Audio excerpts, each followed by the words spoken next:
Assalamualaikum teman-teman, welcome back my YouTube channel. Nah, di video sebelumnya itu aku udah bercerita tentang pengalaman aku menyelesaikan kuliah online selama 1,5 tahun ya, kuliah S2 aku. Nah, di video berikutnya atau video kali ini aku bakal bercerita, ini sesuai dengan pengalaman aku juga, tips untuk memilih judul tesis.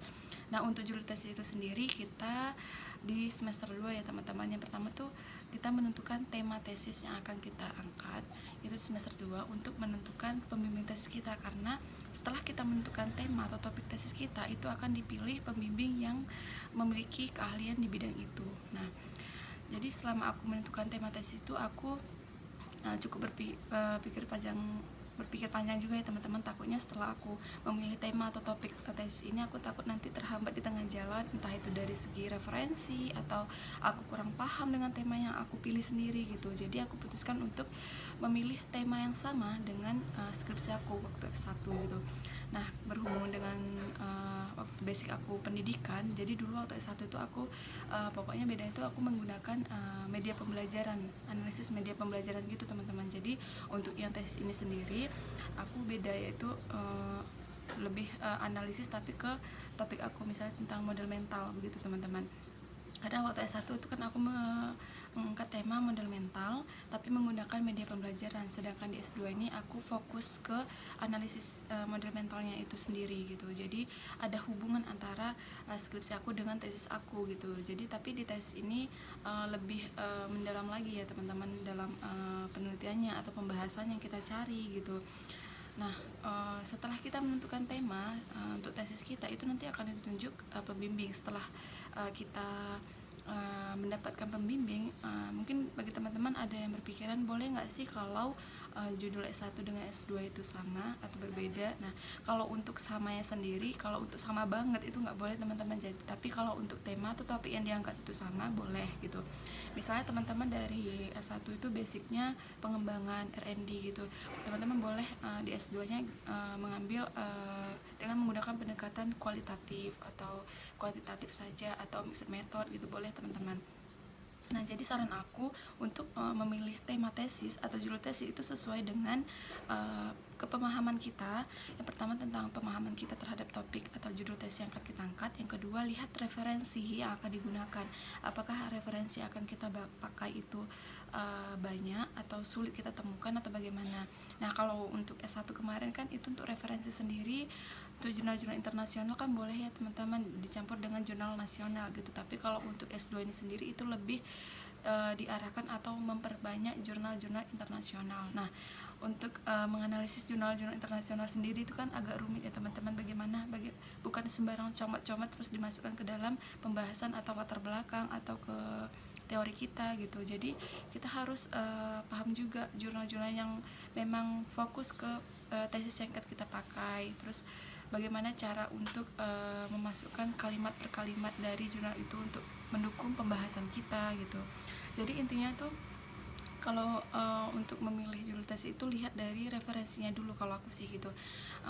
Banyak tidaknya referensi yang mendukung topik kita gitu. Setelah itu kalau misalnya teman-teman nanti sudah memilih nih judul tesis gitu, terus udah ditentuin pembimbingnya, tapi diarahi sama pembimbing bukan ke situ, milih ke topik yang lain, tidak apa-apa gitu.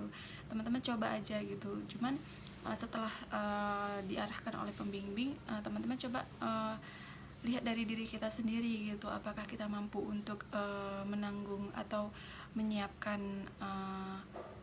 judul tesis yang diberikan oleh pembimbing ini atau tidak gitu. Jadi segera kembali ke diri kita sendiri gitu. Misalnya kita nggak mampu atau kita merasa sulit untuk menyelesaikannya nanti, atau akan menghambat atau akan menambah semester S2 kita gitu, lebih baik cari atau berikan arahan atau saran ke pembimbing kita, bagaimana Bu atau Pak gitu kalau misalnya saya mengangkat topik ini, judul ini, karena saya merasa kalau untuk yang judul yang Bapak Ibu berikan ini kurang saya pahami gitu, atau saya sendiri takut nanti saya sendiri tidak bisa menyelesaikannya gitu teman-teman. Jadi nggak apa-apa ngomong kayak gitu aja, sesuai dengan kemampuan kita aja, jangan dipaksain oh iya saya bisa gitu, nanti malah akan mempersulit diri kita sendiri intinya gitu. Jadi bagi teman-teman saran aku sih, kalau saran aku sih dari awal gitu ya, dari pengalaman aku, angkat topik atau tema tesis kita yang berhubungan dengan S1 kita, karena kita kan selain kita juga referensi yang kita gunakan itu udah ada kita pakai di S1 kita. Selain itu juga kita udah memiliki pemahaman terhadap topik atau judul tesis yang kita akan angkat gitu.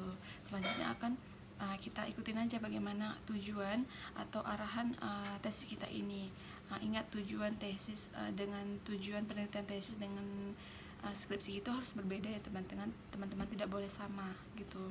Karena kan untuk yang skripsi kita sendiri yang di univ kita sendiri yang lama atau judul skripsi kita udah di repository ke untuk kampus kita gitu, jadi akan ketahuan apabila sama judulnya. Nah, setelah teman-teman udah menentukan topik atau judul yang udah sesuai dengan teman-teman, jadi teman-teman boleh nih udah sah kan gitu dari pembimbing juga mengiyakan atau menyanggupi atau meng-ACC judul yang teman-teman pilih ini. Jadi teman-teman sudah boleh mengansur membuat proposal penelitian, proposal dari bab 1 sampai bab 3 gitu. Nah, saran aku sih kalau bisa ini diangsur dari awal-awal ya teman-teman, jangan ditunda-tunda. Memang sih kalau untuk tugas mata kuliah itu sangat banyak ya di awal-awal semester, kayak semester 2, 3 gitu, tapi kalau bisa ya diangsur mulai dari latar belakang, karena untuk menyusun latar belakang sendiri itu membutuhkan waktu yang cukup lama ya teman-teman, karena kita di situ harus sesuai dengan permasalahannya, itu harus kita angkat, permasalahan yang kita angkat tuh sesuai dengan yang di lapangan gitu, nggak sembarang-sembarang kita masukinnya. Jadi ya kalau bisa walaupun sebentar atau sejam sehari ataupun 30 menit sehari, paling tidak teman-teman mengetik berparagraf aja atau berapa kalimat aja, yang penting ada diselesaikan gitu. Karena kalau untuk seminar proposal itu sendiri itu di semester 3 teman-teman, di semester 3. Jadi saran aku kalau bisa ya semakin cepat semakin bagus. Mungkin sekian tips ya dari aku yang bisa aku kasih. Mungkin kalau ada teman-teman ingin berbagi ilmu itu boleh ya teman-teman, boleh banget gitu, untuk membantu, saling membantu aja untuk teman-teman kita semua gitu. Sebelumnya terima kasih bagi teman-teman yang sudah setia menonton video-video aku. Jangan lupa subscribe, like, dan komen teman-teman, biar aku bisa mengembangkan YouTube channel aku ini. Untuk teman-teman mungkin ada saran selanjutnya aku buat video apa atau penjelasan tentang apa. See you next time. Terima kasih. Wassalamualaikum warahmatullahi wabarakatuh.